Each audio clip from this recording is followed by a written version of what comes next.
Head quarters లోని వివిధ కులాలకు సంబంధించిన మంచి మంచి యువకులు కమ్మ, బోయ, ఒడ్డెర, బలిజ, ఆచార్యులు, కుమ్మర సంబంధించిన వీళ్ళంతా ఇప్పుడు తెలుగుదేశం పార్టీలో చేరారు. వీళ్ళందరి ఆలోచన ఒకటే, 2024 సంవత్సరంలో గౌరవ మాజీ ముఖ్యమంత్రి నారా చంద్రబాబు నాయుడు గారు తిరిగి అధికారంలోకి రావాలని, పుట్టపర్తి నియోజకవర్గంలో పల్లె కుటుంబమే ఎమ్మెల్యే గెలవాలని వీళ్ళందరూ కూడా రాత్రింబవళ్ళు కృషి చేసేదానికి నిశ్చయం తీసుకునే పార్టీలో చేరినందుకు వాళ్ళను, వాళ్ళ కుటుంబ సభ్యులను నేను మనస్ఫూర్తిగా అభినందిస్తున్నాను. వీళ్ళు ఒకటే చెప్తున్నారు, 5 సంవత్సరాలు వైఎస్ఆర్సీపీ అధికారంలో ఉంది, దేన్ని కూడా పట్టించుకోలేదు. వాళ్ళు ఎంతసేపు అక్రమైన కేసులు పెట్టడము, భూ కబ్జాలు చేయడము, భూదందాలు చేయడము, బిడ్ల దగ్గర వసూలు చేయడము, అన్ని వర్గాల ప్రజలకు నరకాన్ని చూపించారు.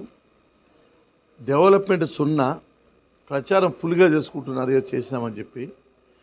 పెన్షన్లు బెరికేశారు, భీమ కార్డులు బెరికేశారు, కార్పొరేషన్ లోన్స్ ఇవ్వడం లేదు. చంద్రన్న సంక్రాంతి సరుకులు, చంద్రన్న రంజాన్తో పాటు చంద్రన్న క్రిస్మస్ కానుక పీకేశారు. అన్నా క్యాంటీన్లు కడుపు నుండి కన్నం తింటారు పేరు అది పెరికేశారు. చంద్రన్న బీమా లేదు, పెళ్లి కానుక తీసేశారు, నిరుద్యోగ వృద్ధి తీసేశారు. ఉద్యోగాలు ఇస్తామని చెప్పి 2,30,000 ఉద్యోగాలు ఇస్తామని చెప్పి ఎలక్షన్ మేనిఫెస్టోలో పెట్టారు. ఉద్యోగాలు ఇవ్వలేదు. ఇచ్చిన ఉద్యోగాలన్నీ మటన్ మార్కెట్లు ఇచ్చారు, ఫిష్ మార్కెట్లు ఇచ్చారు, పెట్రోల్ బంకులు ఇచ్చారు, వాలంటీర్ ఉద్యోగాలు ఇచ్చారు. కానీ చంద్రబాబు నాయుడు గారు ఇచ్చినట్లు డాక్టర్లు కానీ, ఇంజనీర్లు కానీ, గ్రూప్ 1 సర్వీస్ కానీ, కానిస్టేబుల్స్ కానీ, ఇన్స్పెక్టర్స్ కానీ, టీచర్లు కానీ అటువంటి ఉద్యోగాలు ఇవ్వలేదు. చంద్రబాబు నాయుడు గారు వస్తేనే కియాస్ ఏ విధంగా ఫ్యాక్టరీ పెట్టాడు, అదేవిధంగా కొన్ని ఫ్యాక్టరీలు పెట్టి కొన్ని వేల మందికి ఉద్యోగాలు ఇస్తా అని చెప్పి ఆశతో అంతా యువకులు చూడండి, నూనూగు మీసాల యువకులంతా వచ్చారు. వీళ్ళందరూ ఒకే నిర్ణయం, ఈసారి తెలుగుదేశం పార్టీని గెలిపించాలి, కొత్త చెరువు యొక్క పరువు ప్రతిష్టలు కాపాడాలి, కొత్త చెరువు పేరు తీసుకురావాలి.